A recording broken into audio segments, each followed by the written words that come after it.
कई ऐसे समूह थे जिसको लेकर के ये बात साफ हो गई कि भाई बहुत ऐसे समूह हैं जो विकास से कोसों दूर है और इसको विकास का कोई लाभ नहीं मिला। सब में उनका पिछड़ेपन साफ साफ दिख रहा था। तो वैसे वंचित समूहों को मुख्य धारा में जोड़ने के लिए इस तरह की व्यवस्था की गई थी और आरक्षण का दायरा भी बिहार में बढ़ाया गया था। माननीय उच्च न्यायालय ने इस पर अपना आपत्ति किया है, फैसला सुनाया है, लेकिन हम इस पर चुप नहीं बैठेंगे। हम इस फैसले से सहमत नहीं है। हमें न्याय दिलाना है, न्याय लेना है तो हमें सुप्रीम कोर्ट का दरवाजा खटखटाना है। सिकंदर यदुवेंदु कौन है, प्रीतम कुमार कौन है और उनका क्या रिश्ता है तेजस्वी जी के साथ, ये सारी चीजें साफ हो गई है और इससे स्पष्ट हो गया है कि इस तमाम कार्रवाइयों में पूरे समूह का अहम रोल है। नमस्कार, स्वागत है आपका लाइव बिहार में। मैं आपके साथ संजीव सिंह। देखिए, बिहार सरकार को पटना हाईकोर्ट से एक बड़ा झटका लगा है।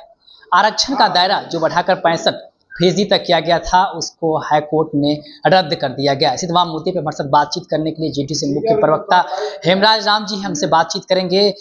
क्या कहेंगे जिस प्रकार से पटना हाईकोर्ट ने जो आरक्षण का दायरा बढ़ाया गया था उसको रद्द कर दिया है, क्या कहेंगे? देखिए, माननीय उच्च न्यायालय ने अपना फैसला सुनाया है और इस फैसले को लेकर के हमारी पार्टी इस पर विचार विमर्श करेगी और लोगों को न्याय दिलाने के लिए, वंचित समूह को उसका हक दिलाने के लिए हमारी पार्टी सुप्रीम कोर्ट का दरवाजा भी खटखटा सकती है। आप सुप्रीम कोर्ट जाएंगे आप लोग? बिल्कुल, चूंकि जो आरक्षण का दायरा बढ़ाया गया, आबादी के हिसाब से हिस्सेदारी देने के उद्देश्य से बढ़ाया गया और इसके पीछे जातीय गणना भी हुआ जो सर्वदलीय निर्णय के अनुसार हुआ और जातीय गणना के बाद आंकड़े खुलासे किए गए जिसमें ये बातें साफ तौर पर सामने आ गई कि कई ऐसे समूह थे जिसको लेकर के ये बात साफ हो गई कि भाई बहुत ऐसे समूह हैं जो विकास से कोसों दूर है और इसको विकास का कोई लाभ नहीं मिला और कई मामलों में देखा गया कि किस तरह से वो पिछड़ेपन की तरफ थे और उनके अंदर जो होता है कि मुख्य धारा से बहुत दूर थे। चाहे सामाजिक स्तर पर देखें, चाहे आर्थिक स्तर पर देखें या शैक्षणिक स्तर पर, सब में उनका पिछड़ेपन साफ साफ दिख रहा था। तो वैसे वंचित समूहों को मुख्य धारा में जोड़ने के लिए इस तरह की व्यवस्था की गई थी और आरक्षण का दायरा भी बिहार में बढ़ाया गया था। तो माननीय उच्च न्यायालय ने इस पर अपना आपत्ति किया है, फैसला सुनाया है, लेकिन हम इस पर चुप नहीं बैठेंगे। हम इस फैसले से सहमत नहीं है। हमें न्याय दिलाना है, न्याय लेना है तो हमें सुप्रीम कोर्ट का दरवाजा खटखटाना है। आप भी कह रहे हैं फैसले से सहमत नहीं, लेकिन विपक्ष कह रहे हैं कि आप लोग की मंशा ही नहीं है और कह रहे हैं कि काफी दुखद है। देखिए, दरअसल जो विपक्ष है उसका मुख्य ध्येय है कि कैसे हम सरकार को जनता के बीच में बदनाम करें।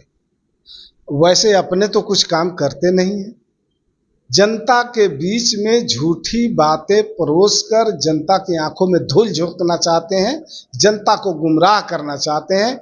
इसीलिए सही बात नहीं बताते हैं और मनगढ़ंत बातें प्रचार करते हैं।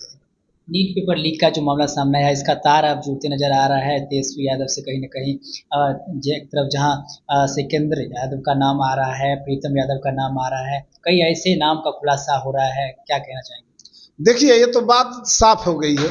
अभी तो माननीय सुप्रीम कोर्ट के संज्ञान में सारा मामला है और उसके निर्देशानुसार उनके संज्ञान में सारा जांच चल रहा है और उस जांच के क्रम में बिहार में भी सरकार की जो अपराध इकाई शाखा है वो भी अपना पूरे मुस्तैदी के साथ जांच कर रही है। अब तो बात सामने आ गई है कि भाई किसके अनुशंसा पर छात्रों को अतिथिशाला में ठहरने के लिए अनुमति मिला था, यानी कमरा बुक कराया गया था। दूसरा, कौन थे उस समय पथ निर्माण मंत्री।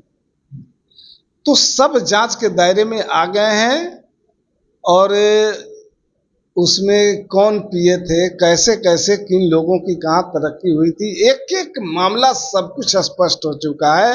ये सिकंदर यदुवेंदु कौन है, प्रीतम कुमार कौन है और उनका क्या रिश्ता है तेजस्वी जी के साथ, ये सारी चीज़ें साफ हो गई है।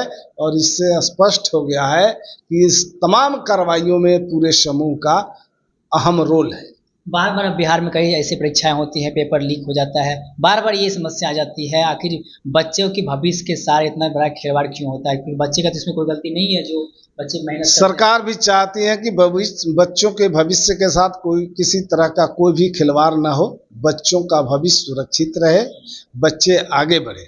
और इसको लेकर के सरकार एक कड़ा कानून लाने जा रही है और जिसको लेकर के अगले विधानसभा सत्र में बिल पेश करेगी और इसको पारित करेगी और उसके बाद एक कड़ा कानून बनाएगी बिहार के अंदर। और ऐसे जो समूह है, जो संगठित गिरोह है, ऐसे जो लोग हैं जिस पर कड़ी कार्रवाई किया जा सके। बहुत बहुत धन्यवाद। तो से बात करते हैं हेमराज राम जी ने साफ तौर पर कहा कि बच्चे का भविष्य बर्बाद ना हो, खराब ना हो, इसके लिए सरकार जो है बिहार विधानसभा में जब सदन चलेगा उस वक्त एक नया कानून बनाएगी और उसको पारित करेगी। और ये कानून जो बन जाएगा तो बच्चे के भविष्य के साथ खिलवाड़ नहीं होगा और जो भी इसमें अपराधी हैं उस पर कड़ी से कड़ी उसको सजा दी जाएगी। साथ ही साथ इन्होंने कहा है कि जिस प्रकार से आरक्षण का जो दायरा है, जो बढ़ा के पैसे खरीदी किया गया था, उसको जो हाईकोर्ट ने इस पर जो रोक लगा दी गई, इसको लेकर के हम सुप्रीम कोर्ट भी जाएंगे, हमारे लिए दरवाजे खुले हुए हैं। और भी कई तरह की बात करते नजर आ रहे थे। हिमराज जी, आप भी कुछ सुन रहे थे, क्या कुछ कर रहे थे? आप भी अपनी राय प्रतिक्रिया कमेंट बॉक्स के माध्यम से दे सकते हैं। आप देख रहे थे लाइव बिहार। बहुत बहुत धन्यवाद।